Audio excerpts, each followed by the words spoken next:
खरे संत जर भेटले तर ते भेटल्याच्या नंतर ओळखण्याची दृष्टी सुद्धा आपली असली पाहिजे. कारण खरे संत सहजासहजी भेटत नाही. इथं सुद्धा आमच्या संतांचं प्रमाण आहे. बहुअवघड आहे संत भेटी.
सगळ्या महाराजांसाठी खरंच जोरदार टाळ्या झाल्या पाहिजे राव.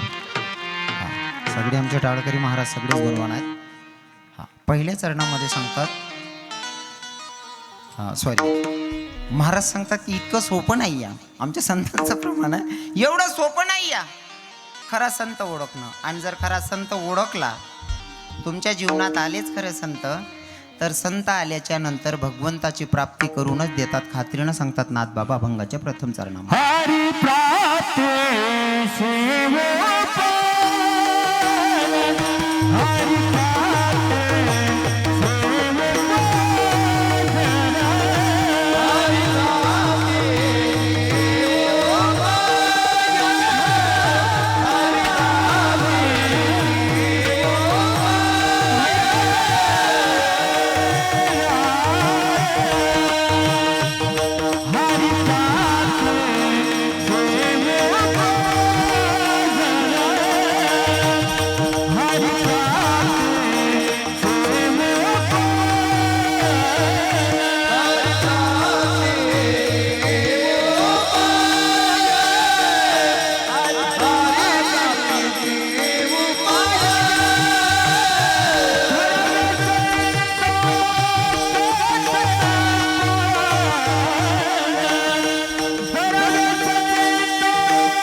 नाथबाबा सांगतात,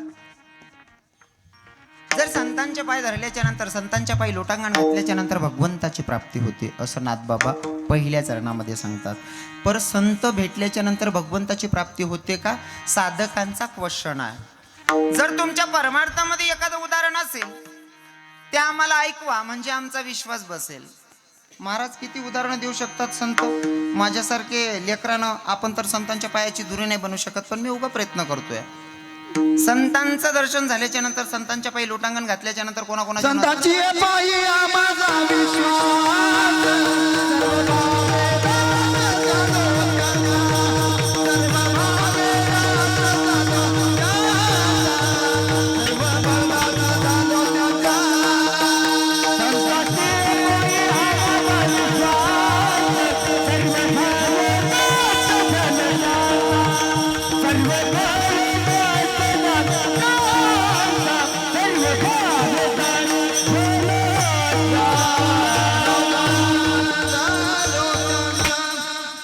खरं तर भरपूर उदाहरण देता येईल, भरपूर एक्झाम्पल देता येईल, पण आपल्याकडे वेळ कमी आहे कारण वाजलेत 11:15. तुमच्या माझ्याकडे राहिलेत फक्त 10 मिनिटं. कीर्तनाचा टायमिंग होता 9 ते 11. काय करू, 10 मिनिटं बोलू का करू जय विठ्ठल साहेब? हा, बोलू का माया हो, तुम्ही सांगा, बोलू का? बोला बोला, सापडत नाही राव, जेमतेम सापडेल गोमाल्या रे. लेवाला आहे गे करत नाही, सांगायला लावा आले.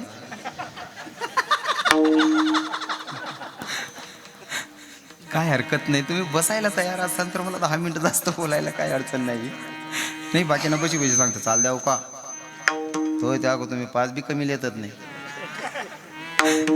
खरं तर असा समाज पाहिजे हो, आणि नाहीतरी आता समाज जमतोय कीर्तनाला. खरं तर मला स्वाभिमान वाटेल टोपीवाल्या बाबांना, माझ्यासारख्या लेकरांना सांगावं, मी एवढा मोठा नाही आहे, पण तुमचा मनाचा मोठेपणा की तुम्ही माझ्या कीर्तनाला येऊन बसतात. आणि दुसरी गोष्ट, तरुण भाऊ माझ्या कीर्तनाला दिसले का मला स्वाभिमान वाटतो की माझा हिंदू तरुण जागा झालाय. तमाशाकडे जाणारा तरुण आज कीर्तनाला येऊन बसतो, याच्यापेक्षा मोठा स्वाभिमान कोणता असू शकतो? तरुणांच्या मनामध्ये कीर्तन ऐकण्याची मतलब विचार येणं मनात, याच्यापेक्षा अजून मोठी श्रीमंती कोणती असू शकते नाही का? हां, आनंद वाटतो. नाही चांगले तुम्ही कीर्तनले तर बाकीना किडा का पाडेत ना, पण ज्या शेत त्या ते चांगला शेत ना. हां, तिथलं का बारी पीक राह ना, थोडंफार तण उगस तणनीकडे ध्यान नाही देत मी, मन पीक बारीशी आहे ध्यान ठेवच मी. किडा पाडणारा थोडा तारीख देतच आपली, मग त्या किडा पाडणारा वर्ष लागू बी नाही आपण. बरोबर आहे का नाही? जे प्रेम करतात ते तारीख देतात. हो, मी आता आमच्या योगेश भैयांना सांगत होतो, आमच्या डॉक्टर मामाश्रींकडे मी बेडरूममध्ये कपडे चेंज करत होतो, तर म्हणलं हे घर असं आहे माझ्यासाठी की मी माझ्या मायबापांच्याकडे जसं हक्काने मागून खाऊ शकतो, तसं माझे मामा आणि माझे मामी आहेत. मला माहीत नाही आमचं मागच्या जन्माचा काय ऋणानुबंध आहे. सुनील भाऊंकडनं माझे मामा मामी तर मामा मामी, तेव्हापासून आयुष्यपत सांगतो, मला सख्या मामाची आठवण येऊ दिली नाही या माणसानं. वा, आयुष्यपत सांगतो, मला जेव्हा पण माझ्या मुखातून वाक्य निघतं ना, माझे डॉक्टर मामाच आणि माझी मामी हे वाक्य असतं. म्हणजे काही गोष्टी असतात ते सुद्धा माझी बोलायची हिंमत होत नाही मामाश्रींच्या पुढे, कारण त्यांचं प्रेम एवढं आहे ना, तर ते कीर्तननं पॉकेट गैरच हलकं पडस त्या प्रेमना पुढे, मनीषीन ते बोलत नाही मी. तो त्याच ना मन्ना मोठेपणा आहे, त्या मना नेमनं उल्लंघन करताना पहिले टाक देतं शिलगाव होतून दर्जा. विठ्ठल विठ्ठल विठ्ठल.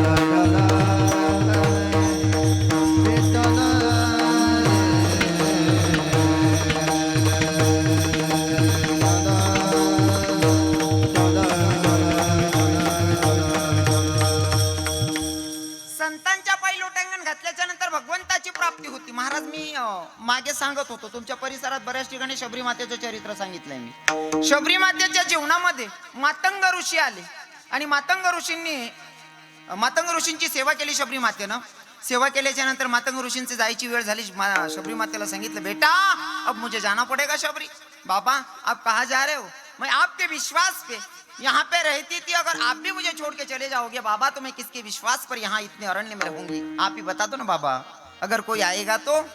तेव्हा गुरुजींनी सांगितलं, बेटा या जागेवर तू जरी एकटी राहिली तरी इथं दुसरा कोणी परपुरुष येणार नाही. जो पण येईल तो जगाचा मालक तुला भेटायला येईल. हा एवढा विश्वास गुरुजींच्या शब्दावर होता शबरीचा. दुसरा परपुरुष येणार नाही शबरी इथं. गुरुजींच्या शब्दावर विश्वास ठेवला. रात्रंदिवस फक्त नामचिंतन. गुरुजींनी सांगितलं, जर तुला भगवंताची प्राप्ती करून घ्यायची असेल तर रात्रंदिवस नामचिंतन करावं लागेल. शबरी रात्रंदिवस नामचिंतन करत होती. मला जास्त विषय छेडायचा नाहीये, कारण मी कीर्तनातून सांगतो, तुम्ही युट्यूबला ऐकत राहतात, म्हणून मला ते सांगायचं नाहीये. फक्त विषयाला लागलाय म्हणून स्पर्श करून निघतोय. शेवटी प्रभू रामचंद्र जेव्हा 14 वर्षाच्या वनवासाला आल्याच्या नंतर शबरी मातेला भेटायचंय म्हणून लखनजीला सांगितलं, लखन अरे चल भैया अपनी माँ को मिलने जाना है भैया. लखन जी सांगतात, अरे भैया 14 साल तक हम अपनी माँ को मिल नहीं सकते. तेव्हा प्रभू रामचंद्रांनी सांगितलं, वेड्या अरे 14 वर्ष वाट बघणाऱ्या मायची गोष्ट मी करतच नाही या. जी 82 वर्षाची होईपर्यंत वाट बघायली त्या मायची गोष्ट करतोय. जी 82 वर्षाची होईपर्यंत वाट बघते ना त्या मायला भेटायला जायचंय. म्हणून माझे प्रभू रामचंद्र लखनजींना घेऊन आल्याच्या नंतर शबरी मातेच्या कुटियाच्या जवळ आहेत महाराज.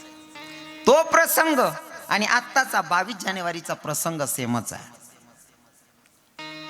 तेव्हा सुद्धा शबरी वाट बघत होती 82 वर्षाची होईपर्यंत.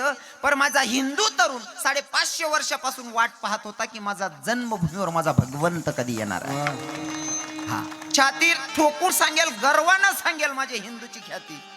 आम्ही हिंदू लागलो ज्या कामाला लेट घेतो पण घेतल्याशिवाय सोडत नाही, ही आमची खासियत आहे. आणि घेतला आपण आपला अधिकाराचं. आणि आज 500-550 वर्षाच्या नंतर माझा जगाचा मालक त्यांच्या जन्मभूमीत विराजमान होणार आहे. ठीक त्याप्रमाणे तेव्हा शबरी माता सुद्धा वाट बघत होती, कधी माझा राम येतोय आणि कधी माझा राम मला भेट देतोय. दादा शबरीचे भाव तेव्हाचे होते, हे कब मेरी राम जी का आवन होगा, शबरी की कुटिया का पावन होगा. कब मेरे राम जी का आवन होगा, शबरी की कुटिया का पावन होगा. कब मेरे राम जी का आवन होगा, शबरी की कुटिया का पावन होगा. कब मेरे राम जी का आवन होगा, शबरी की कुटिया का पावन होगा. आएंगे रघुराई मैं आसन पर बिठाऊंगी, मीठे मीठे बैर अपने हाथों से खिलाऊंगी. मीठे मीठे बैर अपने हाथों से खिलाऊंगी. मीठे मीठे बैर अपने हाथों से खिलाऊंगी. साथ साथ लखन जी का, साथ साथ लखन जी का दर्शन होगा, शबरी की कुटिया का पावन होगा. अब मेरे राम जी का आवन होगा, शबरी की कुटिया का पावन होगा. अब मेरे राम जी का आवन होगा, शबरी की कुटिया का पावन होगा. अब मेरे राम जी का आवन होगा, शबरी की कुटिया का जाऊंगी, कलिया चून लाऊंगी, फूलों की थाली में प्रभु को पहनाऊंगी. फूलों की थाली में प्रभु को पहनाऊंगी. फूलों की थाली में प्रभु को पहनाऊंगी. बागों में मैं जाऊंगी, कलिया चून लाऊंगी, अपने ही हाथों से मैं प्रभु को पहनाऊंगी. अपने हाथों से प्रभु को पहनाऊंगी. अपने हाथों से मैं प्रभु को पहनाऊंगी. फूलों की थाली में चंदन होगा, फूलों की थाली में चंदन होगा, शबरी की कुटिया का पावन होगा. तो मेरे राम जी का आवन होगा, शबरी की कुटिया का पावन होगा. तो मेरे राम जी का आवन होगा, शबरी की कुटिया का पावन होगा. तो मेरे राम जी का आवन होगा, शबरी की कुटिया का पावन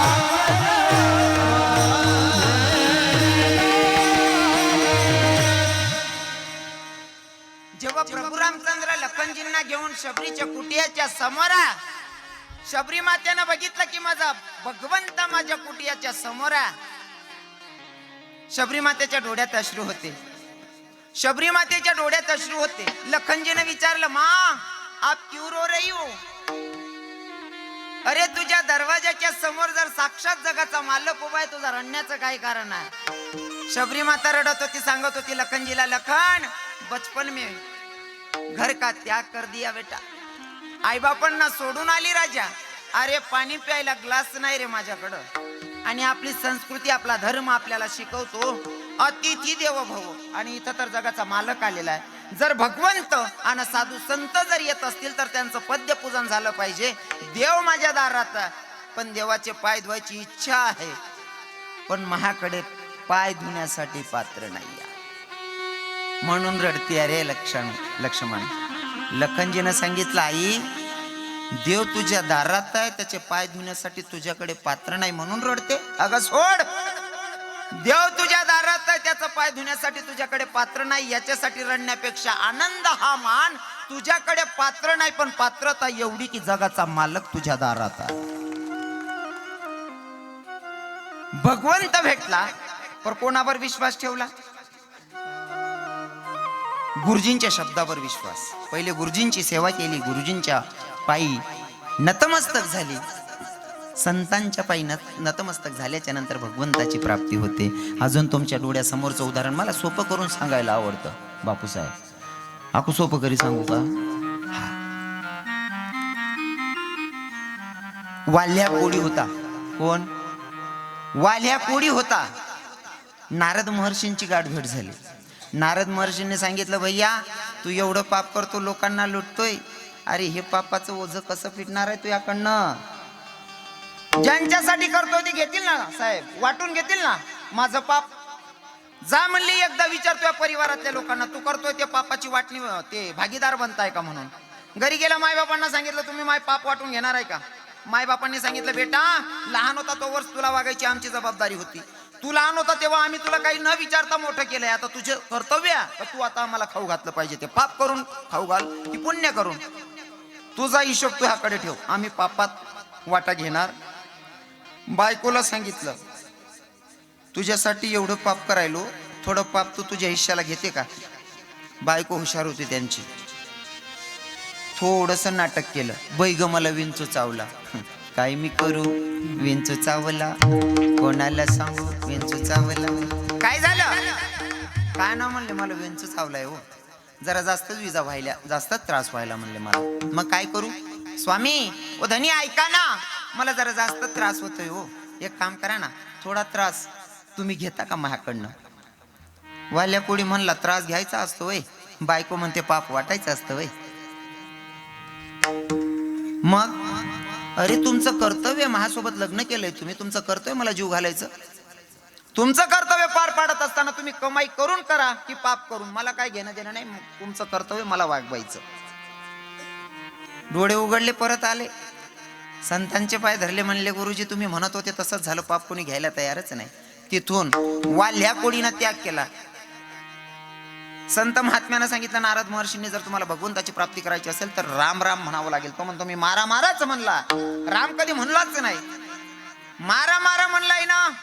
पण संतांची खासियत असते, सहज बोलणे हित उपदेश करून सायास. सहज बोलतात, पण त्याच्यामध्ये सुद्धा आपलं हित दडलेलं असतं आणि ते शिकवतात सहजपणे. सहज बोलणे हित उपदेश.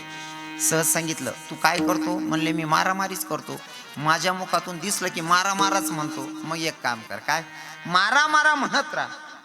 मारा मारा मारा मारा मारा मारा मारा मारा मारा मारा मारा मा ऐ करुणी सायास शिकविते.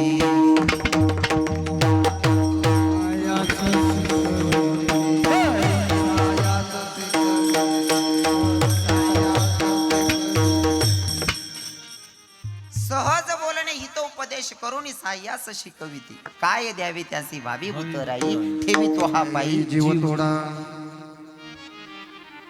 किती किती फरक पडला. मग घरून आल्याच्या नंतर संत महात्म्यांचे चरण धरले. चरण धरल्याच्या नंतर गुरुजींनी सांगितलं भगवंताचं नामचिंतन करा.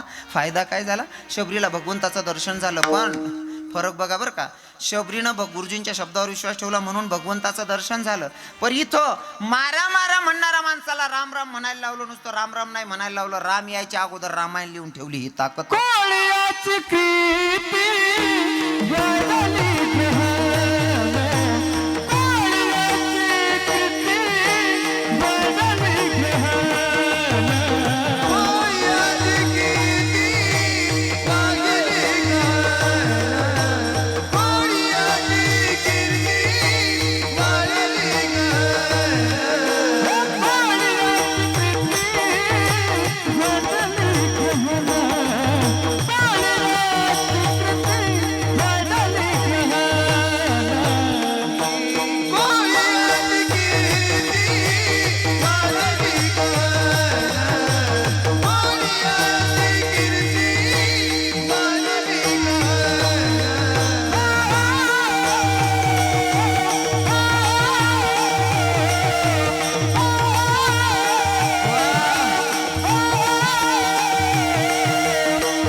थोडी याची कीर्ती वाढली गहन, केले रामायण रामाधी.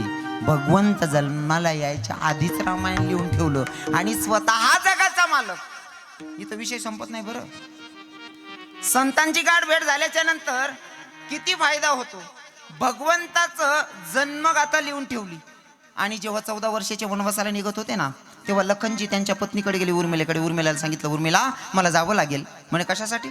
माझा भाऊ जातोय ना, माझ्या भावाच्या सेवेसाठी मला जायचंय. उर्मिलानं सांगितलं, तुम्ही तुमच्या भावाची सेवा करणार आहात, मी पण तुमच्या सोबत येते, माझ्या बहिणीची सेवा करेल. म्हणले माझ्यावर चालणार नाही, माझ्या भावाला विचारावं लागेल. लखनजी गेले, प्रभू रामचंद्रांना सांगितलं, प्रभू भैया उर्मिला हमारे साथ आने के लिए बोल रही, क्या करू? उर्मिला माझ्यासोबत यायला म्हणते, काय करायचं? प्रभू रामचंद्र म्हणे, आई मनावर बी चालणार नाही. मग जर उर्मिला लेणं होईन ते पहिले रामायण वाच. रामायणमा जर लिखेल होई 14 वर्षांना वनवासमा उर्मिला संगेशी तरजले, कारण माले वाल्मिक ऋषीसना नियमनं उल्लंघन करता येणार नाही. एवढा अधिकार भेटणार तो फक्त संतांनी गाठ भेटमुळे. वा. एवढा अधिकार भेटणं कशामुळे? संतांच्या गाठ भेटीमुळे. हा, आणि ते संत भेटल्याच्या नंतर भगवंताची प्राप्ती होते. पण संत सांगतात त्या गोष्टीवर तुम्ही विश्वासही ठेवला पाहिजे. आता आपण संतांना सांगेल गोष्टीवर विश्वास बसत नाही, आपण नको त्या स्वप्नात देखत बट्टस. बरोबर आहे ना? आता सध्या ते डोकामा असं गुज जायचे लोकेले खोटांना ते पयांचं वय पड झाले. खरं सांगा का पटत नाही लोकेशले. बरोबर आहे ना? आणि खोटामा इथला अटकी जायचेत ना, खोटामा इथला पशायचेतच, त्यांना महिनिंगीच राहणार नाही लोके. एक बावले नुसतं बापनी सांग आपले पोर देखाल जाणं शिवा, असं दुपारले गोष्ट आहे नी. निरोप येईल एक ठिकाणी ना, म्हणे आपले तुमसाठी पोर देखाल जाणे बावड्या. म्हणे असं आहे का? पोर देखाल जाणे बावड्यान तयारी. दुपारनी बात होई गई, मन बाप सांग ना काल दिन पोर देखाल जाणे. बावड्या दिनभर विचार करा पोर देखाल जाणे, कोणतं शर्ट घालू, पॅन्ट कोणी मागू, बेल्ट कोणा मागून, बूट कोणा लिहू. बावड्यान दिनभर तीच तयारी विचारस मा. संध्याकाळ बावड्या झोपना दाबावर. बावड्या विचार करा ना पोरद खिवना बावड्या सपन मा. बरं बावड्या पोरद खिवना बावड्यान लगीन होई गया, बावड्याला एक पोऱ्या होई गया सपन मा. पोऱ्या होई गया आणि ती बाई सांग राहिली बावड्याला, ओ माय तता सारखा ना तू पोऱ्या दाबाय जाई ना, बावड्या सरकना तता सरकाना माय पोऱ्याना हात दाबरा ना, बावड्या सरकना तता सरकाना तता करता करता बावड्या दाबलीन खाली. मग बावड्याना डोया उघडणार. आपण नको त्या गोष्टीच सोपं देखतस, त्यामा फसतस, त्यामा हातपाय मोडलेतस आपण. बरोबर आहे ना? नको त्या गोष्टीच मग फसामुळे ते हातपाय मोडतं. नको तोटे गाड्या लाई देतस, हातपाय मोडले तर मना ज्यासले समजी राहणार त्याला समजी घे बा. कारण आपलं बोलणं हा जराच केला इशारा जाता जात. संत सांगतात पण संतांच्या शब्दावर आपला विश्वास नाही. अजून थोडक्यात सांगू का? हा, ध्यान लावून ऐकशाल तर कळेल तुम्हाला. मला इथं रामायणमध्ये अडकलो तर मला सांगायला आवडेल, आणि ऐकणारा लोक किती किराणात म्हणे सांगा ना आवडी राहिना. नाही ते मला काही विनोद करा सांगा, ते मी काही बरं वाईट खुरपी निघजास मी. पण ऐकणारा लोक बी चांगला दिखिराणात म्हणे चिंतन मांडू वाट राही ना मला. हा, 14 वर्षाच्या वनवासाला प्रभू रामचंद्र निघत होते. लक्षपूर्वक ऐका. आणि मध्ये गेल्याच्या नंतर सीतेचं हरण व्हायचा प्रसंगाच्या आधीची गोष्ट आहे. हरण दिसली, हरण सीतामय्याला. हरण खरी का खोटी हो? खोटी हरण. खोटी हरण दिसली. सीतामय्याचं लक्ष गेलं खोटा हरणीवर, आणि ती हरण होती सोन्याची पण खोटी. प्रभू रामचंद्रांना सांगितलं, धनी स्वामी ही हरण जाते ना, ही सोन्याची आहे, हिच्या त्वचेची मला चोडी शिवायची. जगाचा मालक सांगत होता सीता ते खोटं शे, पण सीता ऐकायलाच तयार नाही. शेवट मग देवना नावीलाच होय ना, सीता ऐकाव नाही भू. खोटी हरण ना मागे देव पयाला दिना सीताने. हरण खोटी, खोटीच्या नादात देव दूर केला. आता सीतेच्या जवळ होता लक्ष्मण. 14 वर्षाचा जर संसाराचा त्याग करून जो माणूस भाऊ आणि वहिनीच्या जवळ सेवेता, तो झाला का साधू? 14 वर्ष त्याग केला परिवाराचा, साधूच आहे ना. साधू सारखा धीर जवळ होता, पण सीतामय्याला खोटा आवाज आला, लखन मुझे बचा ले भैया. सीतामय्यानं सांगितलं तुमच्या भावाचा आवाज येतोय, तुमचा भाऊ काहीतरी संकटात आहे. लखनजीला कळत होतो, म्हणजे माझा भाऊ संकटात नाही, तो आवाज खोटा. सीतामय्या सांगते तुम्ही जाता की तुमच्या मनात माझ्या प्रति काहीतरी वाईट विचार असतील. लखनजी म्हणे आता वहिनी ऐकाव नाही, वाईट विचार करीन, त्यापेक्षा वहिनी मी जातो माझ्या भावाला वाचवायला, पण ही लक्ष्मण रेषा हिचं उल्लंघन होऊ देऊ नका. रेषा टाकून लखनजी निघून गेले. साधू सारखा धीर दूर केला. कोणाच्या नादात? खोट्याच्या नादात. आता तिकडनं साधू आला. साधू खरा का खोटा? साधू सुद्धा खोटाच होता. भिक्षाम देई म्हणल्याच्या नंतर सीतामय्या भिक्षा घेऊन आली. म्हणले घ्या बाबा साधू बाबा भिक्षा.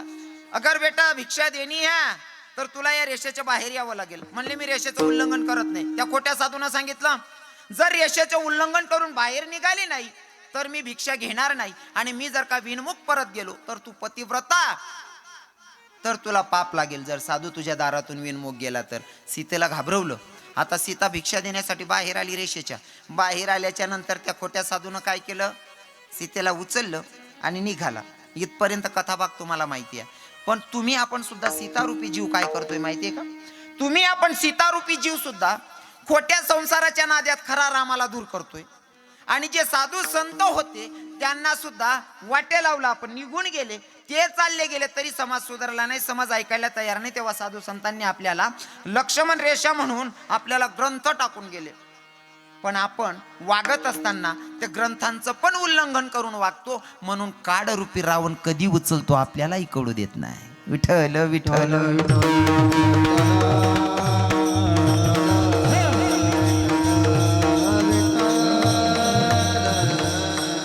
सांगून सांगून संत थकले पण कोणाचे डोळे उघडत नाही. मी विनोद म्हणून सांगतो पण त्याच्यातून चांगलं मटेरियल घ्या. हा मला फक्त विनोदाचार्य पदवीला दिले त्यांना म्हणा म्हणणं काय चांगलं आहे ते बी लिहित जा. एका बाईने नवऱ्याकडे हट्ट धरला. नवऱ्याला म्हणते का हो धनी तुम्हीच बाजाराला जाता, तुम्हीच जाता. म्हणले आजच्या दिवशी मी जाते बाजाराला. नवरा म्हणतो बाजार करणं एवढं सोपं नाही. बाई म्हणे तुम्ही बाजार करू शकता, मी नाही करू शकत का? तो म्हणे ऐक ना म्हणे मी ऐकाव नाही. आणि जवळ बाईन जाता ऐकत काही नाही. तथाने बाईशनी गोष्ट आहे पर. आणि मी जडी कीर्तन करत तडे ना काहीच सांगत नाही. बट तथाना सांगत जडे तुमनं कोण राहत नाही. तुम्हाला सांगू का, बालहाट, श्रीहाट, जोगहाट या 3 लोकांच्या समोर माणसाला हात टेकावा लागतो. काय मत आहे तुमचं? बरोबर आहे ना बाबा? मागचे बाबा खरं आहे ना? बाबा अमर राहणार आपला कोई टाया बसेल. बालहाट, श्रीहाट आणि जोगहाट या 3 लोकांच्या समोर हात टेकावा लागतो. थोडक्यात सांगतो. बालहाट काय असतो? तुमच्या नातूला किंवा तुमच्या पोराला तुम्ही घेऊन जा. तुम्ही नाईट पॅन्टवर आहात, बाबा असतील तर धोतरवर आहेत, खिसामा 1 रुपया नाही शे. आणि नातूल फिरावाला लगेच फिरावता पोऱ्यान द्या चालणे गे टपरीवर बाबा माल वेपरनी पुढे लिहि दे. बावळ पिंट्या म्हण की जामा 1 रुपया नाही रे भाऊ पुढे लिहि दे. नाही ना भाऊ पैसा नाही लिहि द्यास का लो मग आडे माटी मा तुम ना की जमा रुपया नाही पण तुमले लिहि दे नाही. दुकानदार पण उधारले नाही पण लिहि नाही. बालहाट साहेब बरोबर ना?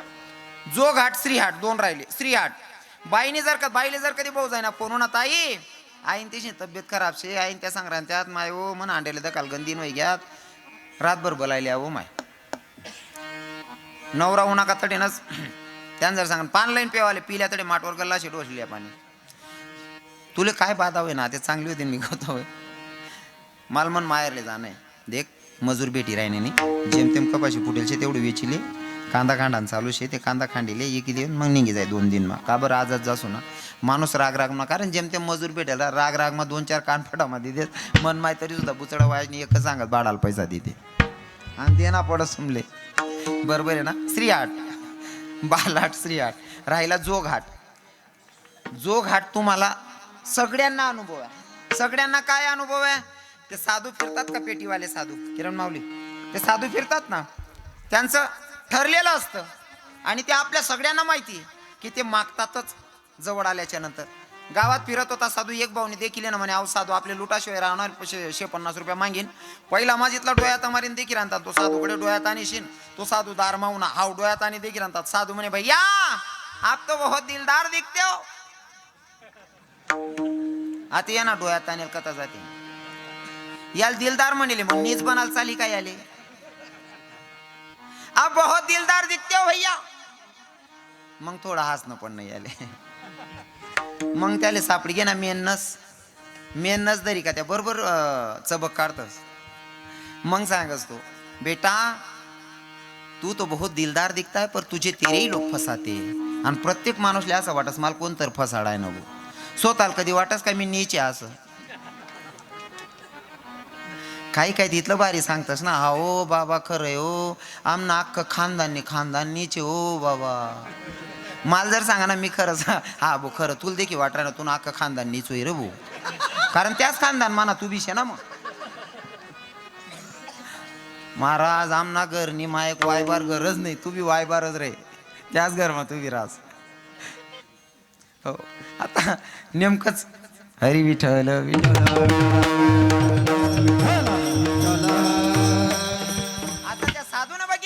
बेटा आप तो बहुत दिलदार दिखते हो बेटा, पर आपको अपने ही लोग फसाते. म्हणे बाबा करे हो बोलता नीचे तो आमनाच बोलता वाय बारशेत चाल. बाबाने मेहनत धरली नाही. मग बाबा म्हणे बेटा तू तो बहुत दिलदार दिख रहा है, पर बेटा मैं पूरा मुंगसा गांव घूम के आया, पूरा मुंगसा गांव घूम के आया, किसी के घर की चाय नहीं पी, पर तू दिलदार दिख रहा है बेटा. तेरे पास से मेरा चाय पीने का मन कर रहा है बेटा, चाय पिलाएगा. आता इथलं चांगलं म्हणेल त्याला चहा नाही म्हणाल चालेल का. या ना बाबा पिल्या. मग आको यासले फसाडणं तरी जरासं अवघड. या बहिणीले तो आटकाय निघ जातं 2-4 मध्ये. आई बहिणीले फक्त इथलं सांगा ना काम आहे. ताई तुझी तब्येत पहिले चांगली होती अशी होऊन गेली. हा oh my Badi मजाने Jui go oh my. ताई तुझ्या डोक्याची केस कापलेली, तुझ्या पायाची माती उचलली, तुझा साडीचा पदर कापलेला आहे. मग ती साडी ना पदर उंदेरनी का खायलोय ना. हा ओ माय मागला वट्टावर टाका ना, तिने मागे नेऊन कापिला आणि त्यानं सत्यानाश व्हायचा. तिनं बरं नको घेणं नाही देणं मागलेलं काहीच माहित नाही जे बिचारीले. आई बहिणीना पदर बी तिने कापिली ना, भानड सोडत नाही.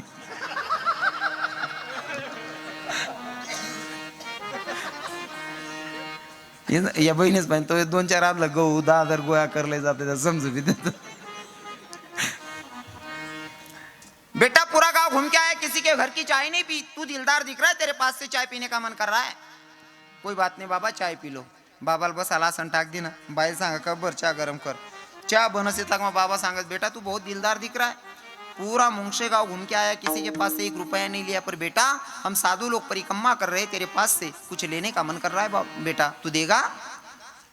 दुखती का पाया वो दीदी सुसांग होगा. कुछ नहीं बेटा ज्यादा नहीं, हम साधु लोग परिक्रमा लगा रहे नर्मदा, हमारे साधु लोगों को भोजन करवा दे.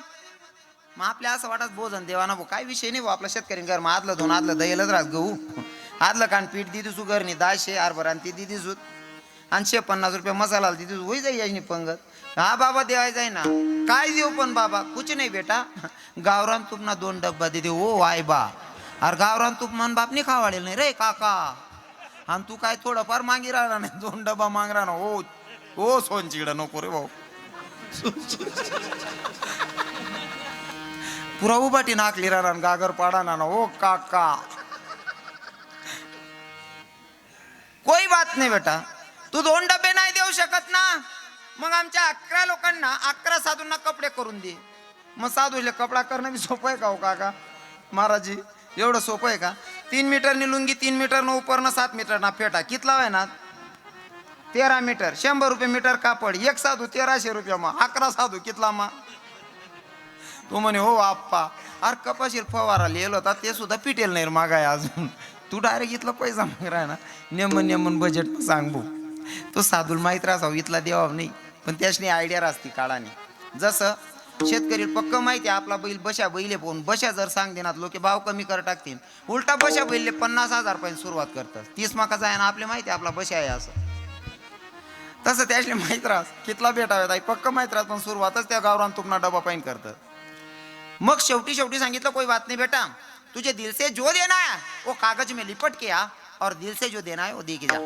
मग आपण काय करतो बाईन जोडे जातो चुला जोडे गॅसने जोडे देख तो साधू येचे तू इथं चांगला सांग राहा ना नाही दे ना अगो तो राग उठी जाई त्यांना श्राप चांगला नाही राहत त्याला काहीतरी दे दे. मग बाई बी कंजूस आव बी कंजूस, या जोडी जाडीने 21 रुपया कागद मग बांधून ठेवतो. तो साधू बी माहिती आहे ना बजेट कितला आहे. अहो 21 पुढे शिलगाव नाही त्याला माहिती. मग तो साधू बिगड़ता कहना सांगा अरे बेटा अरे साधु लोगों को भोजन खिलाना था बेटा, इतने में कुछ होने वाला नहीं, तू 1 साधू का भी भोजन नहीं दिया.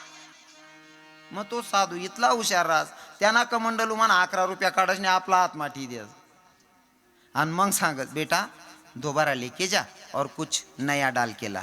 मग आपले लाज वाटस यान कमंडलू मला 11 देईल शेत बो कमंडलू माई काढीसने याली 21 देवाना कसा. मग आपले लाज वाटस आपण शेवट 101 देतस का नाही. ज्या साधूले चहा बिनी पाजी राहील तो 101 उपाडले घ्या का नाही. हा बालहाट श्रीहाट जोघाट 3 लोकांच्या समोर माणसाला हात टेकावाचा लागतो बरोबर आहे ना. बाईन जोडे सुद्धा माणूसले हात टेकनाच पडत. बाई सांगे बाजारले तुम्ही जातच मी जाऊ शकत नाही. तो म्हणे इथलं सोपं नाही, पण बाई ऐके नाही म्हणे ठीक आहे उद्या सकाळी बाजाराला जाय घरातून 100 रुपये घे लागणाऱ्या वस्तू घेऊन ये आणि स्वयंपाक कर. घरी आल्याच्या नंतर स्वयंपाक कर डब्बा बांधा ना शेतात ये. घरी शेतात ये म्हणले मी तुझी वाट बघतो शेतातच, मी शेतात थांबणार आहे. माणूस सकाळी उठला शेतात निघून गेला, बायकोला म्हणला तू बाजार करून ये म्हणले. आता बायको सकाळी उठली, बाजाराला निघाली, 100 रुपये घेतले, घरून निघाली, गाडी करून बाजारात पोहोचली, 10 रुपये खर्च होई घ्यात बाळामा. बाजारात जशी उतरली तशी पहिलीच दुकान, सीझन चालूही झालं होतं लग्नच ना, पहिलीच दुकान दे की बाशिंग घसणी दुकान दे की बाई म्हणे माय हो म्हणा दाखल पण लगीन व्हायचे बाशिंग बांधीन कशी दिकून काय दिकू, पहिले बाशिंग लिहिली होती माय म्हणे. बाशिंग ना दुकानवाला म्हणे भाऊ बाशिंग कसं दिनं म्हणे 40 रुपयानं एक, 40 रुपयानं एक बाशिंग लिहिलं, 50 ते खर्च घ्यात बाई, पण 50 राहणार. पण मन माको विचार करस माय हो म्हणा दाखल पण लगीन व्हायला, मन नवराना बी दाखल पण व्हायचे, त्याच ना करता बी एक लिहिली होती म्हणे. त्यानकरता बी एक लिहिली ना, 40 रुपये खर्च घ्या, 10 रुपये उरणात, 10 रुपये भाडं पाहिजे का नको घरशील घाले. आता तेवढं घरी आली बाई. आल्याच्या नंतर नवऱ्यानं सांगितलं होतं स्वयंपाकर डब्बा बांधाने शेतात येशील. आता बाई उनी बाईना स्वभाव रास तथा नाही बाईस ना, नवी साडी लिहिणी का माल नेशी दिकू दे माय मी कशी दिकस. बाई म्हणे बाशिंग बांधीन कशी दिकून काय दिकू दाखल पण म्हणे मला पहिले बाशिंग बांधली होती मग रांधाल बसू म्हणे. बाशिंग बांधलं पीठ मळायला बसली. पीठ मळत असताना बाई अशी मागं पुढं हलते ना माय हो, पीठ मळत असताना बाई मागं पुढं हलते ना. बाया काहीच म्हणते नाही, मानच्या मन राय ना मुंग समा का मानचे पीठ मळतस हो. हा काय समजाल मार्ग नाही बुवा. पीठ मळत असताना बाई मागं पुढं हालत होती आणि बाईच्या मनात जरा वेगळा आनंद. मायो मी काय मजा दिक राहिनो, मायो मी काय मजा दिक राहिनो. 11, 12, 1 वाजी घ्या तो माणूस वावरमा विचार करा ना भाऊ. पहिल्यांदा बायको बाजारला जायचे, हिल कधी एकटं सोडेल नाही. पहिल्यांदा बाजारला जायले न जाणू एखाद्या गाडीन चाकमा सापडीन मरी ती नाही की ऍक्सिडेंट मा.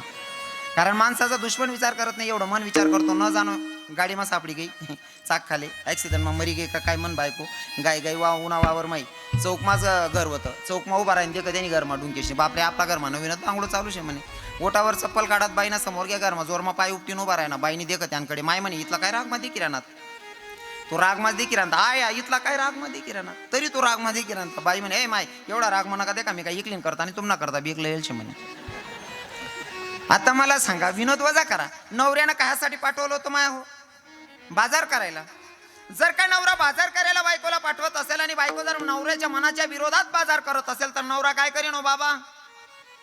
बायको जर नवऱ्याच्या मनाच्या विरोधात बाजार करत असेल तर नवरा काय करेल, बायकोच्या कानाखाली वाजवायला हायगई करणार.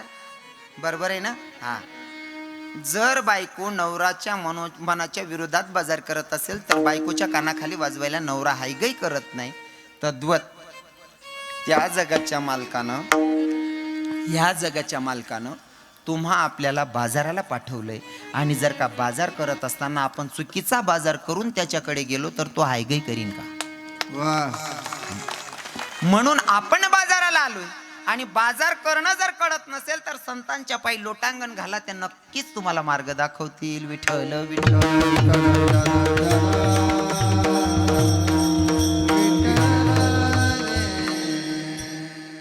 पहिल्या चरणाचा भावार्थ मी सांगण्याचा प्रयत्न केलेला आहे.